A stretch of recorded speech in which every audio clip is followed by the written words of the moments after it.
Hello दोस्तों, आपका student voice में हार्दिक स्वागत है। जैसा कि मेरे द्वारा बताया गया था, फास्ट रिवीजन कराया जाएगा, सैम्पल पेपर क्वेश्चन कराए जाएंगे और बहुत सी चीज़ें जो मेरे द्वारा बहुत ही अच्छे तरीके से आप लोग के सामने लाया जाएगा। तो ये क्लास 10th का मैथ के सारे क्वेश्चन इसमें बहुत आसानी तरीके से कराया जाएगा। तो ये आप देख सकते हैं एनसीईआरटी की बुक है। इस एनसीईआरटी में जो भी इम्पोर्टेंट क्वेश्चन है पहले मेरे द्वारा वो सॉल्व कराया जाएगा, उसके बाद ही सैम्पल पेपर के और एक्स्ट्रा क्वेश्चन लाए जाएंगे। तो समय को बर्बाद न करते हुए हम डायरेक्ट चलते हैं अपने बोर्ड की तरफ। तो हमने सबसे पहले एक्सरसाइज के सबसे इम्पोर्टेंट क्वेश्चन को लिए हैं जो 1 मार्क में ज़्यादा से ज़्यादा एग्जाम में पूछे जा चुके हैं। बहुत सारे स्कूल के प्री बोर्ड एग्जाम में ये क्वेश्चन आ रहे हैं। पिछले साल प्रीवियस ईयर पेपर में भी ये क्वेश्चन देखने को मिले हैं। तो हमारा फर्स्ट क्वेश्चन है, given that HCF of 306 and 657 equals to 9, then find करना है फाइंड एलसीएम। क्या फाइंड करना है आपको? तो फाइंड करना है आपको एलसीएम, और एलसीएम आप जानते ही हैं कि इसको कैसे सॉल्व करेंगे। तो इसके लिए केवल और केवल एक ही बेसिक फार्मूला होता है, जो फार्मूला है HCF HCF into LCM equals to product of two number.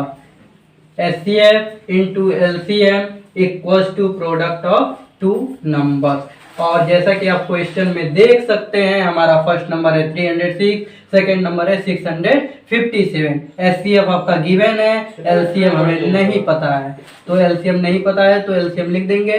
Product of two number है 306 इंटू 657। अब यहाँ पे आप जानते ही हैं कि यहाँ पे इधर जाएगा तो आपका डिवाइड हो जाएगा। ये हो गया 9, और यहाँ पे आप डिवाइड कर लेंगे तो ये 34 हो जाएगा। 34 इंटू 657। यहाँ पे आप मल्टीप्लाई करके आंसर लिख सकते हैं। ठीक है, ये टाइम वेस्ट नहीं करेंगे मल्टीप्लाई करके, ये आप मल्टीप्लाई करके सॉल्व कर सकते हैं।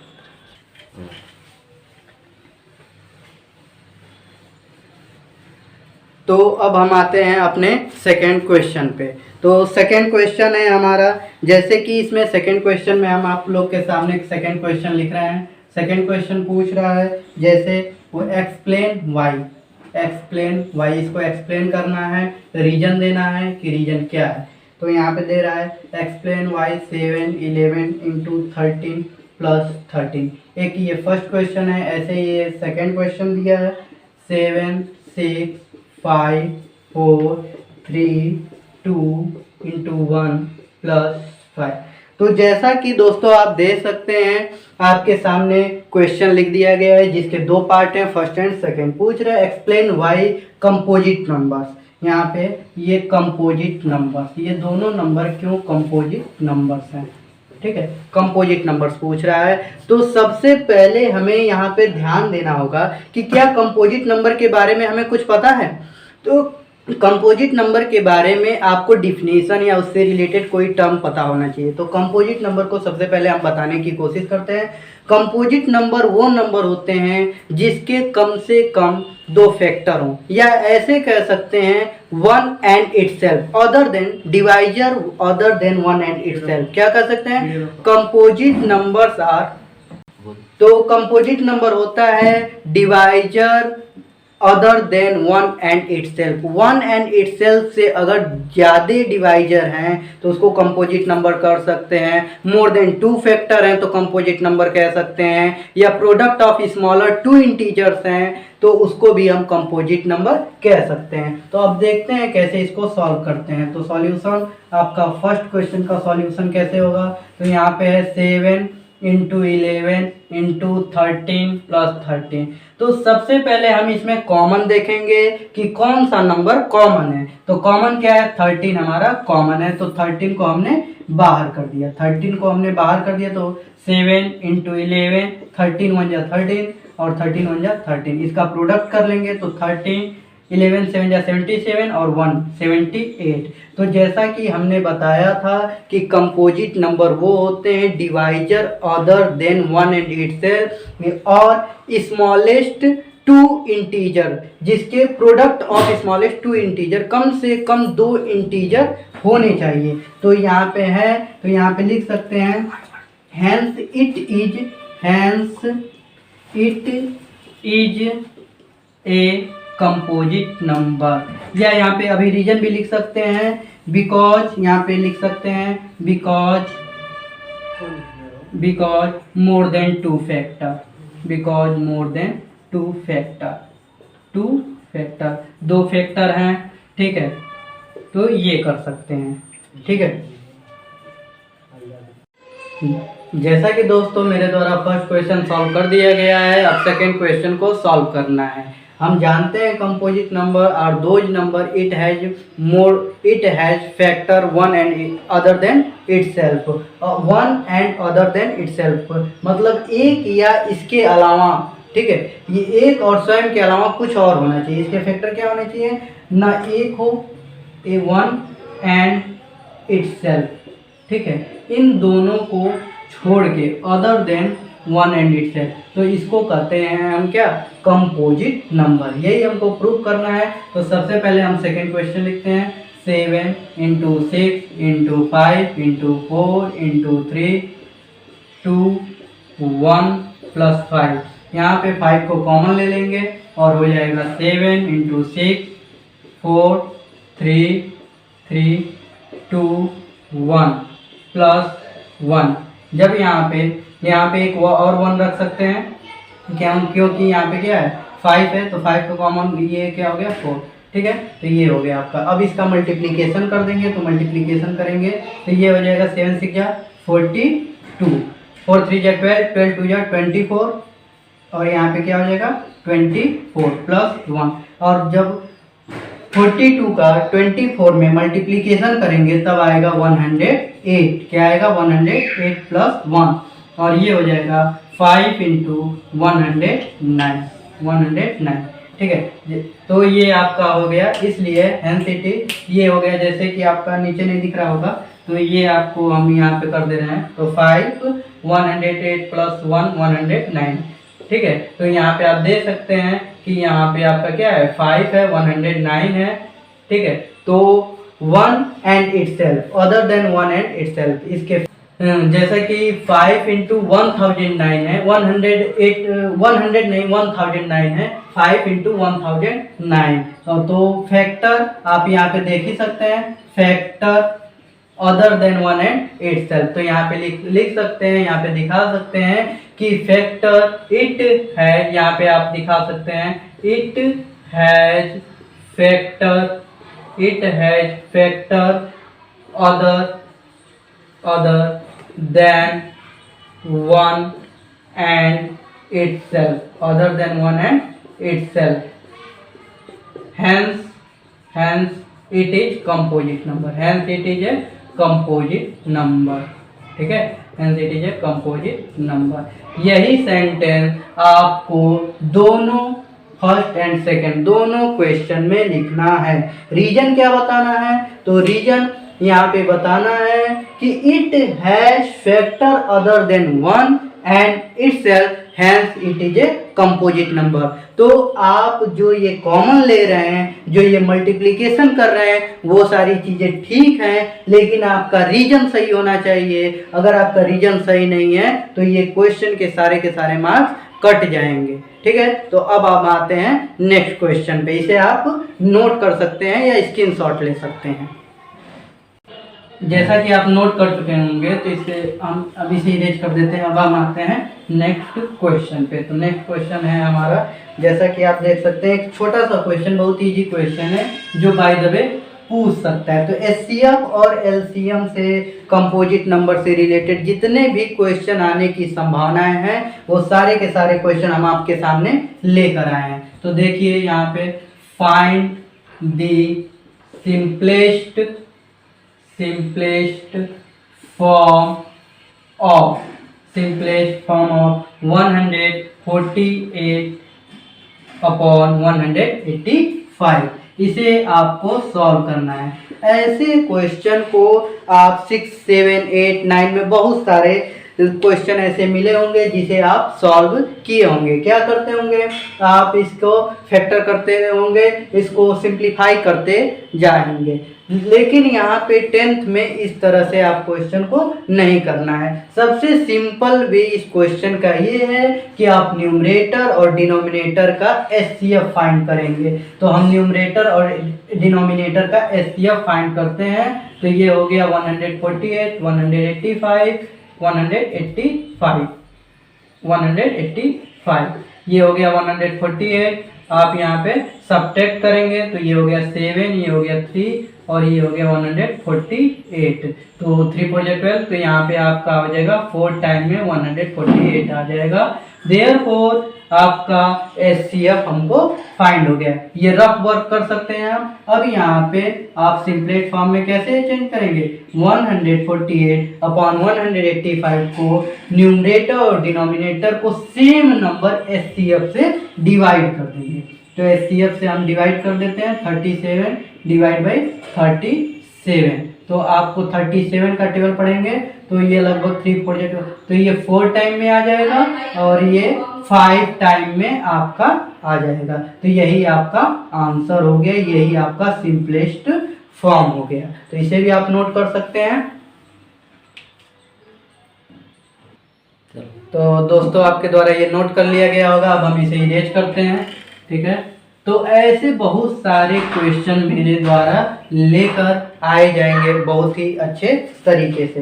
नेक्स्ट क्वेश्चन आप देखिए, जैसे कि क्वेश्चन दिया हुआ है, नेक्स्ट क्वेश्चन दिया हुआ है ए, फर्स्ट नंबर है, इसे आप फर्स्ट नंबर बोल सकते हैं, 3 into 5 power 4। And second number B, B आपका दिया हुआ है 2 3 square into 5। आपको फाइंड करना है HCF of A and B, ठीक है। आप क्वेश्चन देख सकते हैं, फर्स्ट नंबर ए गिवन है, सेकेंड नंबर गिवन है, HCF को फाइंड करना है। तो सबसे पहले आप इसके बेसिक रूल को जानते होंगे। बेसिक रूल क्या है कि ऐसे क्वेश्चन को हम बहुत इजीली तरीके से कर सकते हैं। इजीली वे क्या है कि जब भी हम HCF फाइंड करते हैं तो HCF फाइंड करते समय, जब भी ऐसा क्वेश्चन आपके सामने आए तो HCF फाइंड करते समय आपको क्या करना है, लोवेस्ट पावर, जिसका सबसे कम पावर है, एक्सपोनेंट है, उसको हम लेते हैं। तो सबसे इसमें देखिए क्या है, 2 का सबसे लोवेस्ट पावर क्या है, 2 स्क्वायर है। 3 का लोवेस्ट पावर क्या है, इसमें भी 3 का लोवेस्ट पावर क्या है, 3 स्क्वायर है। और 5 का लोवेस्ट पावर क्या है, तो 1 है। तो इसको हम लिख सकते हैं। अब इसका आप मल्टीप्लीकेशन भी कर सकते हैं, 2 2 या 4, 3 3 या 9 और ये हो गया 5। तो कई लोग मल्टीप्लिकेशन करने में थोड़ी गलती करते हैं। तो यहाँ पे इजी वे ऐसे है कि देखिए यहाँ पे 4 का 5 में मल्टीप्लिकेशन हो गया, 4 5 जा 20 into 9 और आप इजीली वे में कर सकते हैं 180। कभी भी मल्टीप्लिकेशन ऐसा करें कि फंसने का कोई चांस ना हो। इजी तरीके से मल्टीप्लिकेशन आपको फाइंड हो जाना चाहिए। तो इसे भी आप नोट कर सकते हैं, जल्दी से जल्दी नोट करिए।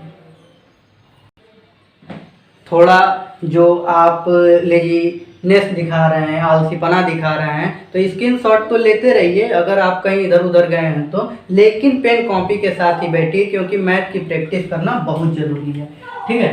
तो स्क्रीनशॉट भी ले सकते हैं, लेकिन ज़्यादा से ज़्यादा प्रैक्टिस करने का कोशिश करें, हमारे साथ लिखते रहें, ठीक है। तो नेक्स्ट क्वेश्चन आपका दिया हुआ है कि HCF ऑफ नेक्स्ट क्वेश्चन है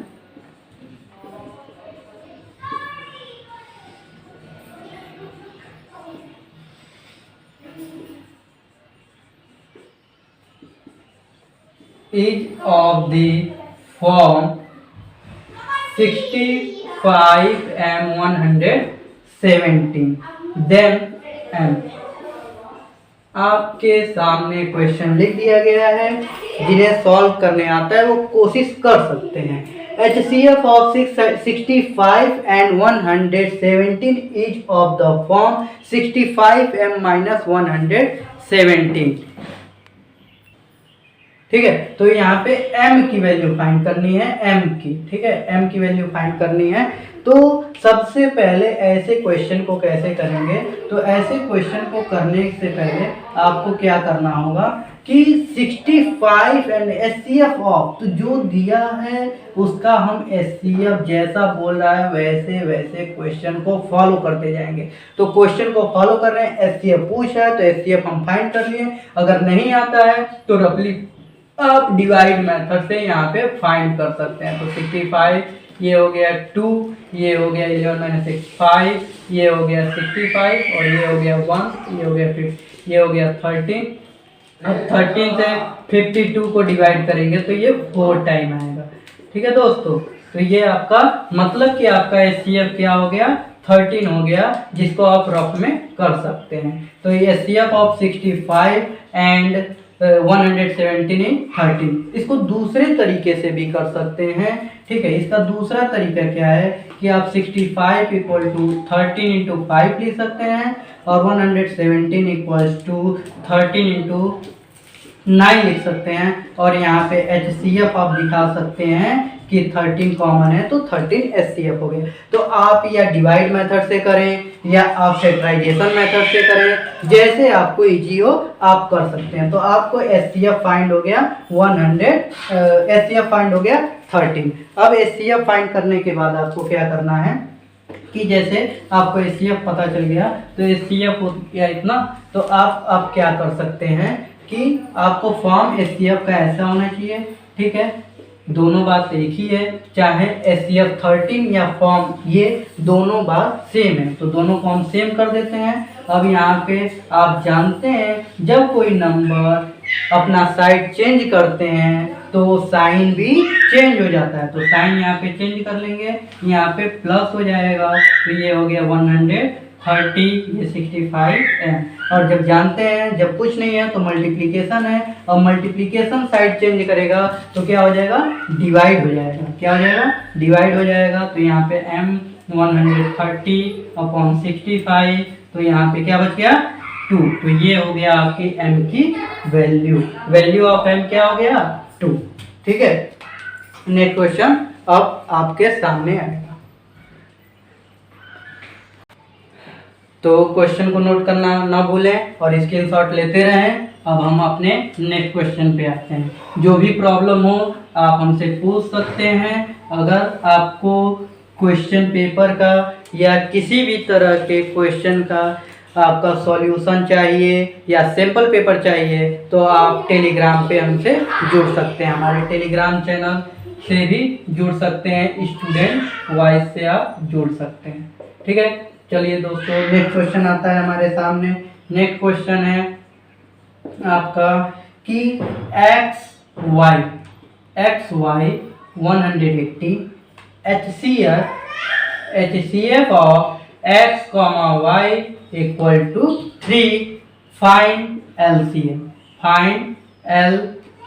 LCM ऑफ x, y। आपको क्या फाइंड करना है, एलसीएम फाइंड करना है। तो सबसे पहले क्वेश्चन देखते ही इस क्वेश्चन के बेसिक रूल पे जाएंगे। क्या इससे रिलेटेड कोई बेसिक चीजें हमको पता है? तो बेसिक रूल क्या है कि हमको इसका फॉर्मूला है, वो फॉर्मूला लर्न होना चाहिए। फॉर्मूला क्या है, HCF × LCM = product of 2 number. HCF × LCM product of 2 number. और सेकेंड नंबर तो HCF आपको गिवन है, HCF क्या है 3 है। LCM आपको नहीं दिया हुआ है तो LCM आप लिख देंगे। प्रोडक्ट x क्या है, फर्स्ट नंबर है, y क्या है, सेकेंड नंबर है, तो ये हो गया आपका 180। प्रोडक्ट ऑफ 2 नंबर गिवन है 180। तो यहाँ पे एलसीएम, अब यहाँ पे जानते हैं कि यहाँ पे मल्टीप्लिकेशन है, जब साइड चेंज करेंगे तो ये डिवाइड हो जाएगा और यहाँ पे डिवाइड हो गया और 3 के टेबल में 60 टाइम में आएगा। तो ये आपका आंसर हो गया। तो इस आंसर को आप नोट कर सकते हैं।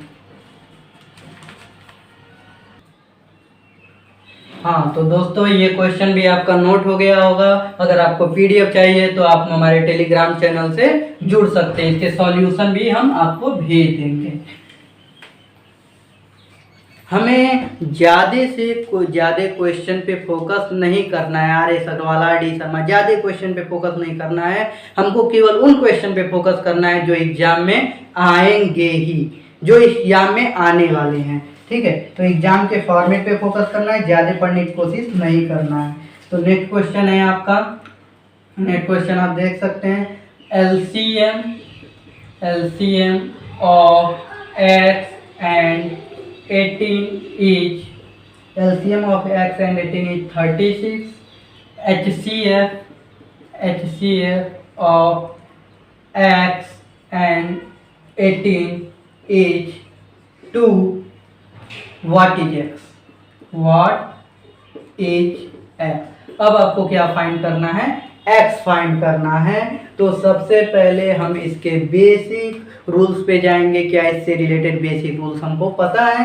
तो बेसिक रूल इसके क्या है कि सबसे पहले हमारा क्या होना चाहिए, हमको इससे रिलेटेड जो फॉर्मूला है वो पता होना चाहिए। तो आपको डायरेक्ट लिख सकते हैं, पहले गिवन चीज़ें लिख सकते हैं।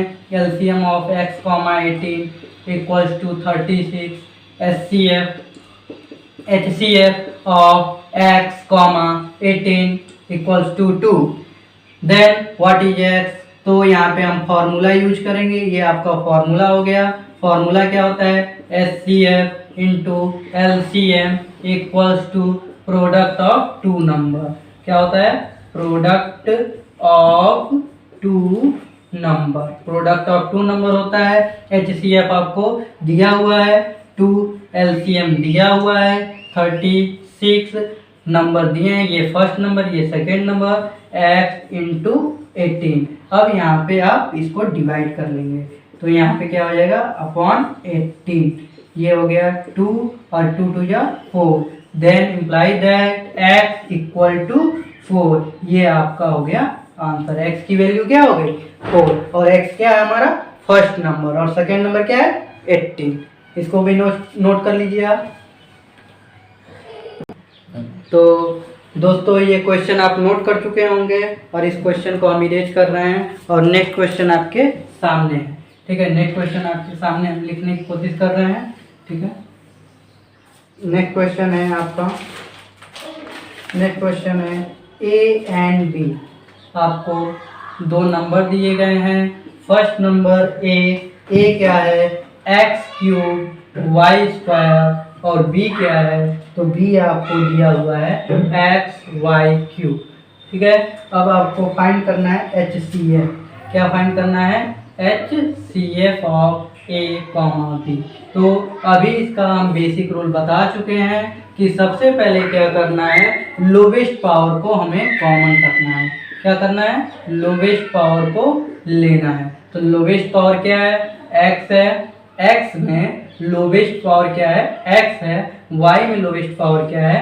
y² है। तो इस क्वेश्चन का आंसर हो गया आपका ये। ठीक है, तो दोस्तों इसे आप नोट कर सकते हैं, इसे आप नोट कर सकते हैं।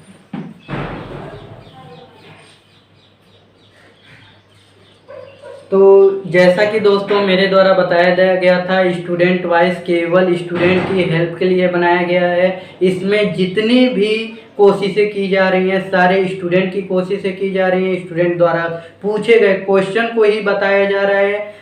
बोर्ड को ध्यान में रख के, एग्जाम को ध्यान में रख के ही क्वेश्चन कराया जा रहा है। तो हमारे चैनल से आप जुड़े रहिए, हमारे वीडियो से जुड़े रहिए, हमारे वीडियो को शेयर, सब्सक्राइब और लाइक करना ना भूलें। आपको एग्जाम बहुत ही इजी लगने लगेगा। धीरे धीरे और भी अच्छे ढंग से और भी अच्छे से अच्छे क्वेश्चन को हम लेकर आएंगे। तो दोस्तों धन्यवाद।